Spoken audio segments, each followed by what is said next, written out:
How are you with change? Do you anticipate what's coming? Do you adapt to change quickly? Do you enjoy change? Are you ready to change quickly again and again? In this video, we take inspiration from the book Who Moved My Cheese to better understand change from a career pivot perspective. I was facilitating a focus group session this past week. One of the participants said she was drowning in her work, but hesitated to suggest automation, fearing it might make her role redundant. This isn't new. I've heard this in many focus groups before. As a change and transformation specialist, I've seen that most, if not all people, struggle with change.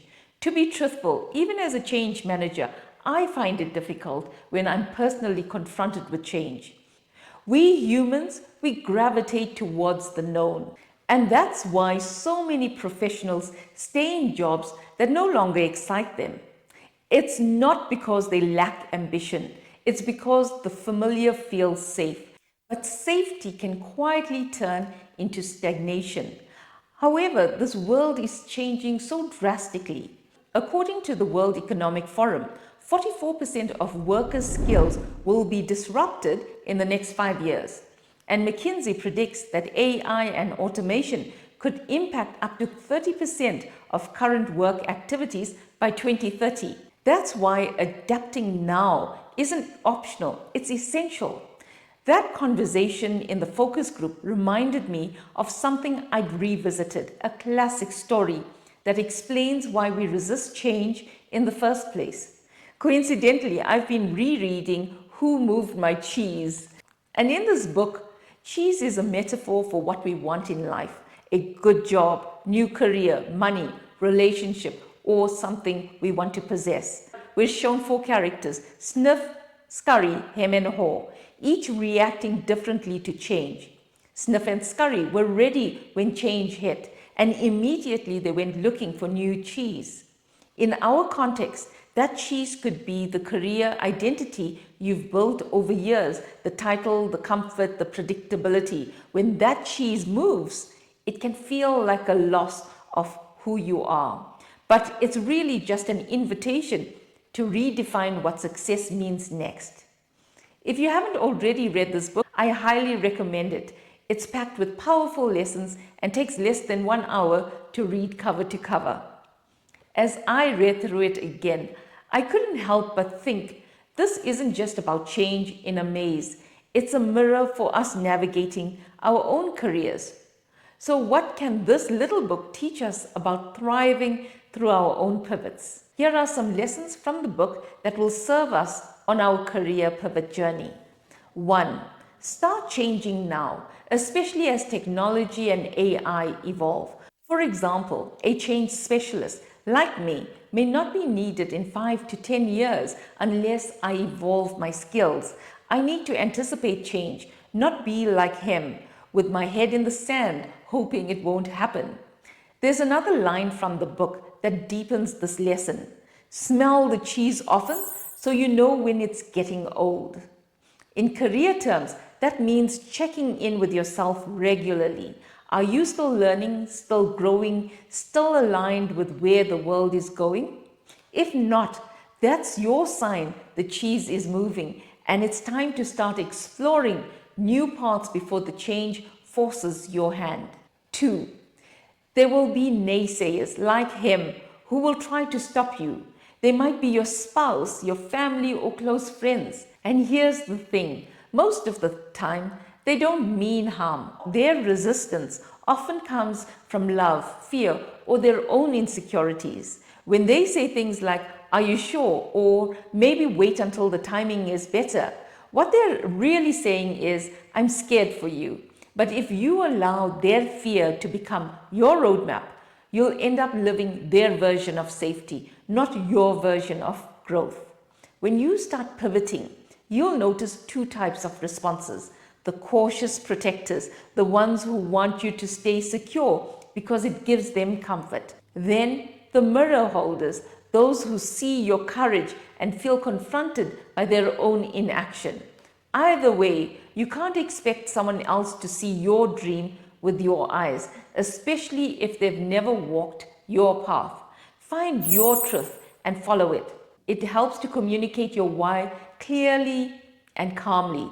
Say, I appreciate your concern, but this is important to me because I want to grow. I want to learn and contribute in new ways. You don't need permission, just clarity, and clarity builds confidence.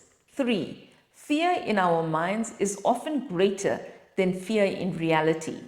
Fear, stubbornness, and a victim mindset stopped him from changing. But when Ho took action and went back into the maze to find new cheese, at first it was uncomfortable. He even thought of turning back. Then action gave him energy and motivation to continue.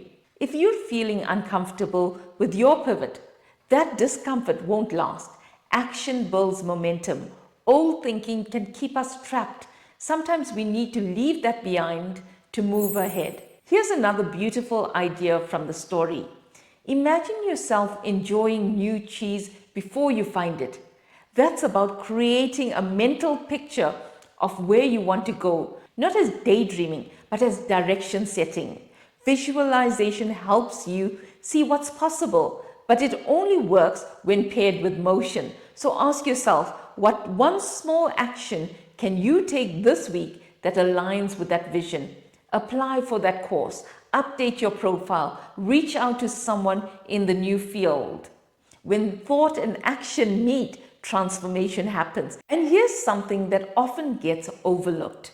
Change isn't just personal, it's social. Sometimes we want people to come along with us, but they might not be ready. 4.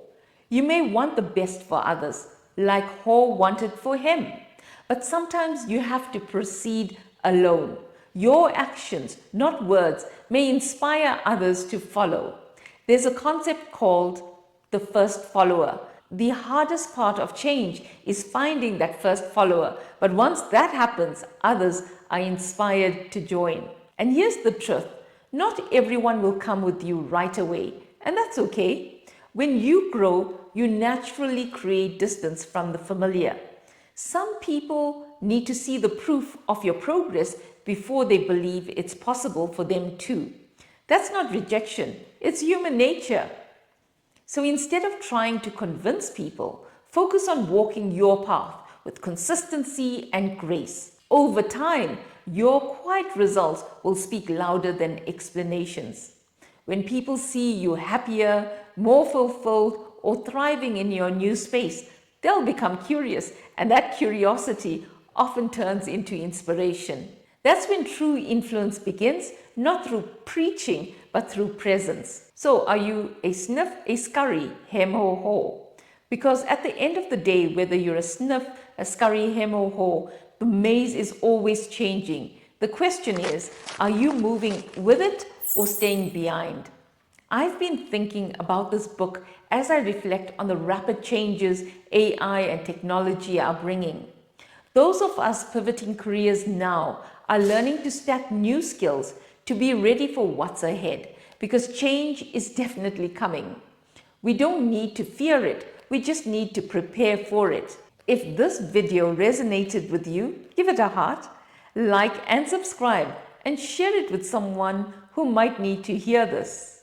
And tell me in the comments, are you a sniff, scurry, hem or ho? What action will you take today to anticipate change and position yourself for it? Change is inevitable. We need to change with the times, because standing still in a changing world is the fastest way to fall behind.